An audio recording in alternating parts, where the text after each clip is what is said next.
চাকর মাগুরা ছোট্ট শিশুটা নিয়ে এবং এই প্রসঙ্গে বিএনপির ভারপ্রাপ্ত চেয়ারম্যান জনাব তারেক রহমান সাহেব ভিকটিমের মার সাথে কথা বলেছিলেন এবং ওনাকে আশ্বস্ত করেছিলেন যে এই ছোট্ট শিশুটির যাবতীয় চিকিৎসা সহ যত যা প্রয়োজন তিনি তা পদক্ষেপ নেবেন দলের পক্ষ থেকে।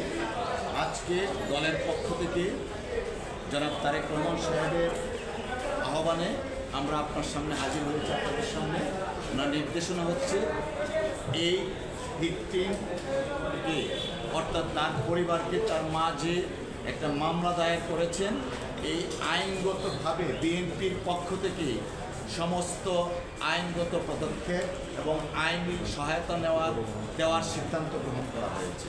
এবং এই জন্য মাগুরাতে বিএনপির পক্ষ থেকে একটা আইনজীবী প্যানেলও গঠন করা হয়েছে, যার নেতৃত্বে আছেন অ্যাডভোকেট শাহেদ হাসান টগর এবং অ্যাডভোকেট মোহাম্মদ রুকুনুজ্জামান খান, অ্যাডভোকেট কুমোদ রঞ্জন বিশ্বাস, অ্যাডভোকেট এম এ মজিদ এবং অ্যাডভোকেট মিজানুর রহমান মিজান।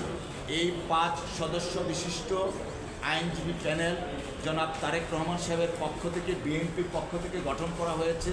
তারা গ্রেপ্তারকৃত যারা আসামি আছেন এবং এই আসামিদের বিচারের জন্য তথা এই ভিকটিমের মা যে মামলা দায়ের করেছেন সেই মামলা পরিচালনা করার জন্য এই আইনজীবী প্যানেল বিএনপির পক্ষ থেকে কাজ করবেন এবং সম্পূর্ণভাবে এই আইনজীবী প্যানেলের কাজটা হবে পরিপূর্ণভাবে বিএনপির পক্ষ থেকে।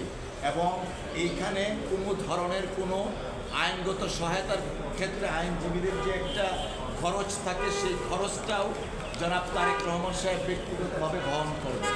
তো আমাদের বক্তব্য এখানে ক্লিয়ার।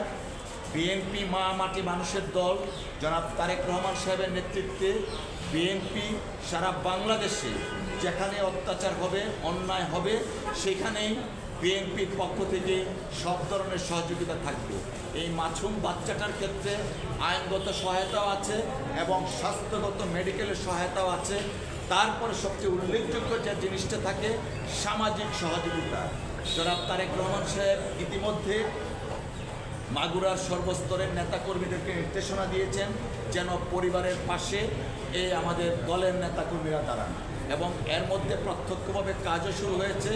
আজকে এই 4 জন যে এই মামলার আসামি তাদের প্রত্যেককে অ্যারেস্ট করা হয়েছে এবং আমি একটু আগে আমাদের আইনজীবী প্যানেলের সাথে কথা বলেছি, ওনাদেরকে আদালতে উঠানো হয়েছে এবং আমাদের পক্ষ থেকে অর্থাৎ ভিকটিম পরিবারের পক্ষ থেকে এই আইনজীবী প্যানেল কাজ করছেন যেন এই মামলার প্রকৃত দোষীদের শাস্তি বিধান করা যায়। ধন্যবাদ।